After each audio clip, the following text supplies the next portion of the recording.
Hello guys, welcome to my first vlog. My name is Neha. আমি basically from Kolkata, but কাজের সূত্রে মাঝে মাঝে ব্যাঙ্গালোর যেতে হয়। আমি ব্যাঙ্গালোরে একটা আইটি কোম্পানিতে 9 to 5 এর জব করি। সেরকমই আমার আজকে ব্যাঙ্গালোর থেকে কলকাতা ফেরার দিন। আমি ব্যাঙ্গালোর গিয়েছিলাম 1 মাসের জন্য। আজকে আমি কলকাতায় ফিরছি। আমি ব্যাঙ্গালোরের মারাথালিতে থাকি, আর এই বাসটার নাম্বার হচ্ছে KIA 15, যেটা ডিরেক্ট কেম্পেগৌড়া ইন্টারন্যাশনাল এয়ারপোর্ট পৌঁছায় মাত্র 1.5 ঘন্টায়। কথা বলতে বলতে চলে এলাম এয়ারপোর্ট। আমার ফ্লাইট হলো টার্মিনাল 1 থেকে।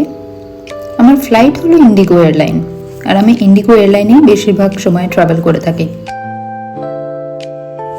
সিকিউরিটি চেক আর ব্যাগেজ সাবমিট করার পর ভাবলাম একটু লাঞ্চ সেরে নেওয়া যাক, কারণ আমার ফ্লাইট বিকেল 5টায় আর এখন বাজে দুপুর 3টে। লাঞ্চের জন্য চলে গিয়েছিলাম KFC আর অর্ডার করে নিয়েছিলাম চিকেন রাইস বোল আর চিকেন পপকর্ন। লাঞ্চ সারার পর আমি চলে এলাম আমার ডেডিকেটেড বোর্ডিং গেটে। গেট নাম্বার ছিল 12।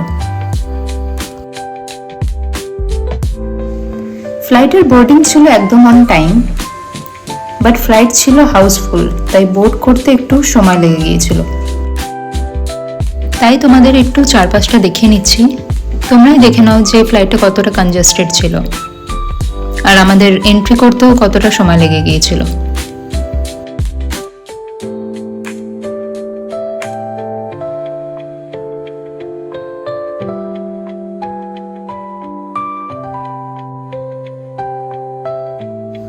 ফ্লাইটের ডিপার্চার টাইম ছিল বিকেল 5টা, আর ফ্লাইট ছিল একদম অন টাইমে।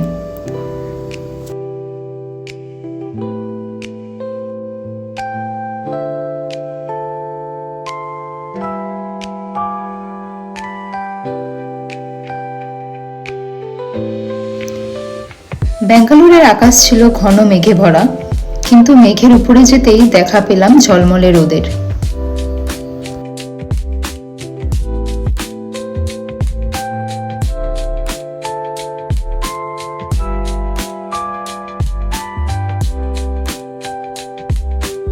মেঘগুলো দেখে মনে হচ্ছিল যেন ঘন তুলোর মতো, যেন তুলোগুলি আকাশে ভাসছে।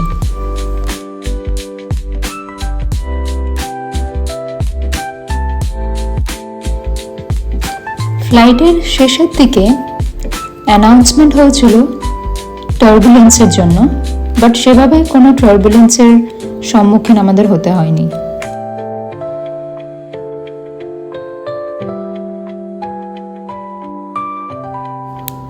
তোমরা দেখতেই পাচ্ছ কি সুন্দর মেঘের আভা, যেন মনে হচ্ছে ঘন ঘন তুলো কেউ বিছিয়ে রেখেছে আকাশে।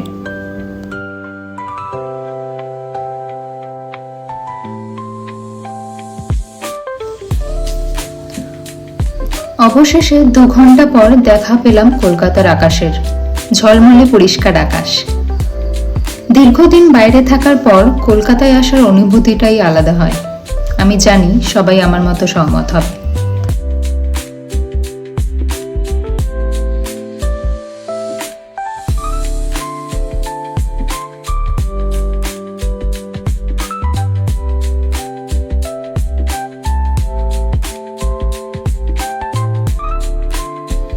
ফ্লাইট ল্যান্ড করতে করতেই হয়ে গিয়েছিল রাত 8:30।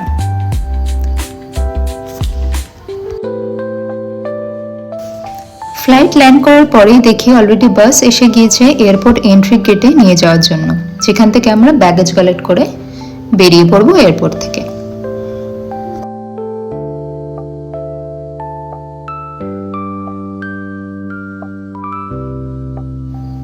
ব্যাগেজ কালেক্ট করার জন্য বেশিক্ষণ দাঁড়াতে হলো না, এই প্রথমবার। জানি না কিভাবে সম্ভব হলো। ব্যাগেজ কালেক্ট করার পর ক্যাব বুক করে রওনা দিলাম বাড়ির উদ্দেশ্যে। বাড়ি যেতে লাগবে আরো 1 ঘন্টা। আমার বাড়ি কোথায় সেটা ডিসক্লোজ করব আমি নেক্সট ব্লগে। আজকের জন্য টাটা। আশা করছি তোমাদের আমার এই ব্লগটি ভালো লেগেছে। ভালো লাগলে লাইক, কমেন্ট এবং সাবস্ক্রাইব করতে ভুলো না।